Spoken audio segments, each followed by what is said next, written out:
आपसे गुजारिश करते हैं कि इस चैनल को आप जरूर सब्सक्राइब करें और अपने फ्रेंड्स के साथ इन वीडियोस को जरूर शेयर करें ताकि अहले बैत का पैगाम ज्यादा से ज्यादा जवानों तक। वो कौन सी सिफ़ात हैं जो अपने वजूद में पैदा करें और हम अहले बैत के करीब हो जाएं।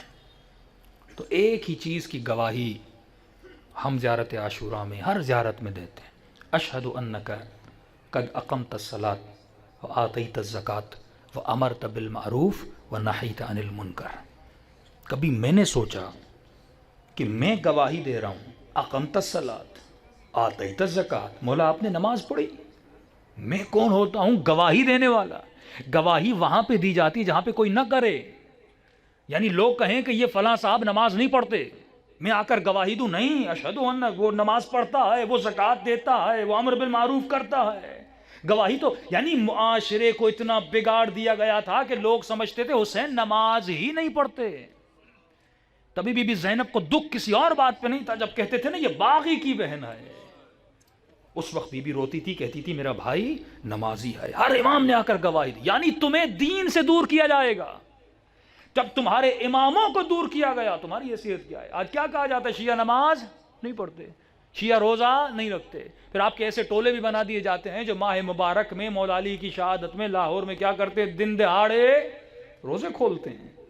ये मकतब को बदनाम, यानी वही बदनामी जो बनु उमय्या ने अहले बैत के लिए कायम की, वही बदनामी तशय्युअ के लिए कायम की जा रही है। इसको तोड़ना है। इसका हल क्या है, वो आखिरी जुमले अशहदु अन्नका अमरत बिल मारूफ व नहीत अनिल मुनकर। मौला मैं गवाही देता हूँ आपने अम्र बिल मारूफ किया, नहीं अनिल मुनकर किया। मिंबर से इन दो चीज़ों को ख़त्म किया जा रहा है। का मजलिस का मतलब यह है फ़ज़ाइल पढ़ो, मसाइब पढ़ो, बात ख़त्म हो गई, घर चले जाओ। नमाज और रोज़े का जिक्र करना है तो जुमे के खुतबे हैं उसमें जिक्र किया करो, मजलिस का क्या काम है भाई। जब पढ़ने वाला 100% यकीन रखता है, ये शरई मसला है, वजीफ़े शरई है। अगर मुझे 100% यकीन है कि जो 100 लोग यहाँ पे बैठे हुए हैं, मुझे 100% यकीन नहीं है कि आप में सब नमाजी हैं, मुझे यकीन नहीं कि आप सब खुम्स देते हैं, मुझे 50% डाउट भी और शक भी है। कुछ ऐसे लोग होंगे जो नमाज नहीं पढ़ते होंगे, कुछ ऐसे लोग होंगे जो बीवी के साथ बदतमीजी करते, कुछ ऐसी खवातीन होंगी जो अपने शोहरों के साथ बेहतरामी करते, कुछ ऐसे बच्चे होंगे जो बाप का एहतराम नहीं करते। तो अब मेरा वजीफ़ा शरई क्या है, जबकि मुझे यकीन है कि मुआशरे में ये बुराइयां हैं। जबकि मोमिनों की शादियों में जाते हैं, वहाँ गाना है, वहाँ नाच है, वहाँ बेपर्दगी है। जब हम ये चीज़ें खुद देखते हैं कि लोग रिश्वत लेते हैं, जब हम चीज़ें खुद देखते हैं कि मोमिन से पूछा जाता है आपने खुम्स दिया कि नहीं, कहते मौलाना 20 साल गुजर गए मैंने खुम्स नहीं दिया। ये खुम्स होता क्या है। हिदायत टीवी प्रोग्राम कर रहे थे, कॉल आती है वहाँ पे, जब मैंने खुम्स की बात की तो फ़ोन करके एक बूढ़ा शख्स कहता है मौलाना ये खुम्स देते कैसे हैं, तक़सीम खुम्स होता क्या है। 50 साल जिंदगी गुजर गई लेकिन इसे ये नहीं पता कि हक़ जनाब सैयदा क्या है, हक़ इमाम क्या, माल इमाम जब आप कहते हैं यानी इमाम का हक़ है, सादात का हक़ है, इसे ये नहीं पता खुम्स क्या होता है।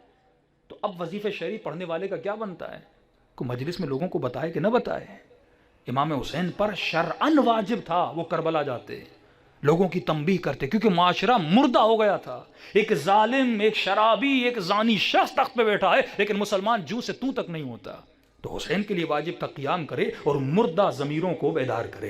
हम गवाही देते हैं अशहदु अन्नका कद अक़मत अस्सलात, आपने नमाज को कायम किया, अम्र बिल मारूफ किया, लोगों को अच्छाई की दावत दी, और नहीं अनिल मुनकर किया, लोगों को बुराई से रोकने की दावत दी।